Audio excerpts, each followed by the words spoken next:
On this Friday of the 5th week in Ordinary Time, the Gospel brings us face to face with a deeply personal healing.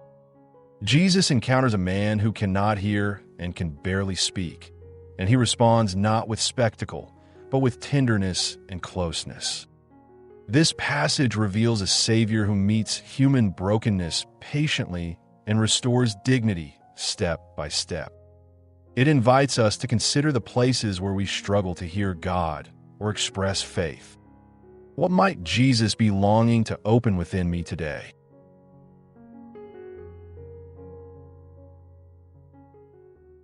Peace be with you, dear brothers and sisters. Today's gospel unfolds quietly, yet it carries profound hope. It shows us a Jesus who is attentive to individual suffering and unafraid to draw near. In a world filled with noise and misunderstanding, this encounter invites us to reflect on how God heals not only bodies, but hearts and relationships. A reading from the Holy Gospel according to St. Mark. And again, departing from the region of Tyre, he came by way of Sidon to the Sea of Galilee, through the midst of the region of the Decapolis. And they brought to him a man who was deaf and had an impediment in his speech, and they begged him to lay his hand upon him. And taking him aside from the crowd, he placed his fingers into his ears.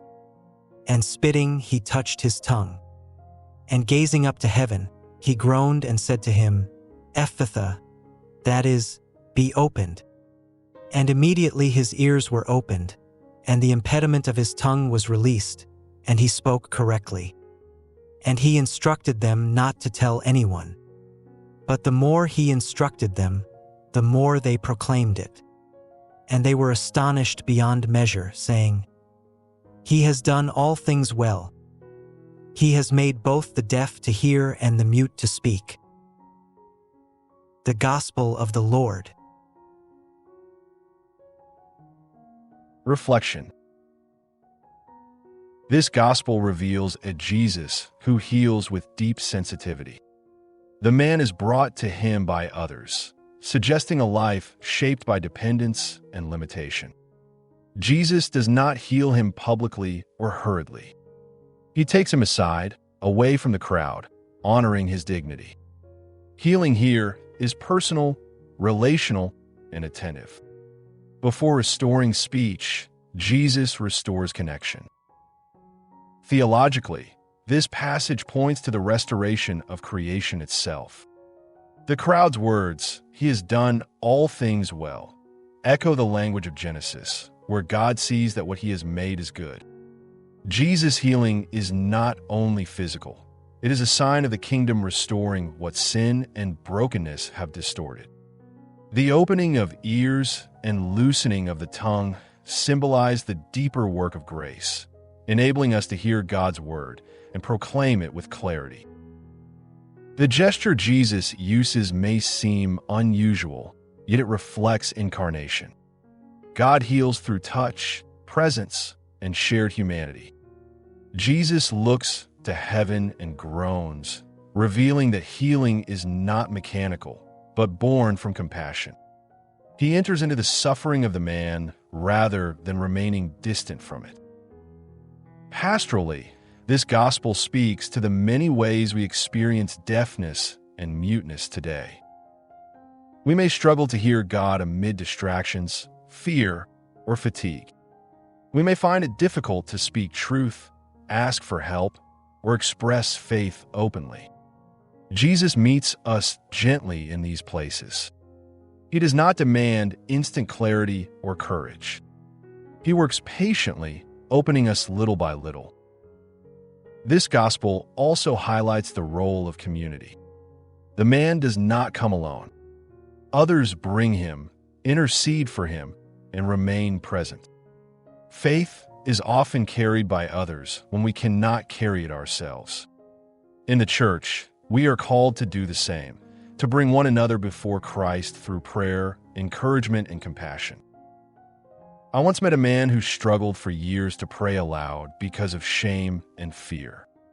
Over time, Through gentle support and quiet prayer, he found his voice again, not loudly, but honestly. That gradual opening reflected the healing Jesus offers today. Jesus instructs silence, yet the people cannot help but speak. Authentic healing leads naturally to witness. When God restores us, gratitude overflows. This gospel assures us that Christ still speaks Ephphatha over closed hearts, weary spirits, and hesitant voices.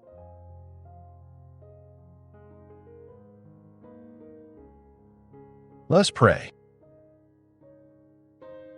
Lord Jesus, you draw near to our weakness with compassion and care. Speak your word of healing over us and open what is closed within our hearts. Help us hear your voice more clearly, trust your presence more deeply, and speak with courage the faith you place within us. Restore us by your grace and make us instruments of hope for others. Jesus, we trust in you. Amen. As our final takeaway, Jesus opens what is closed within us, restoring our ability to hear God's voice and speak with faith and freedom. Thank you for joining this gospel reflection. If this prayerful moment touched your heart, please like, subscribe, and share the video. You are invited to leave your prayer intentions so we can pray for one another and remain united as a community of faith across the world.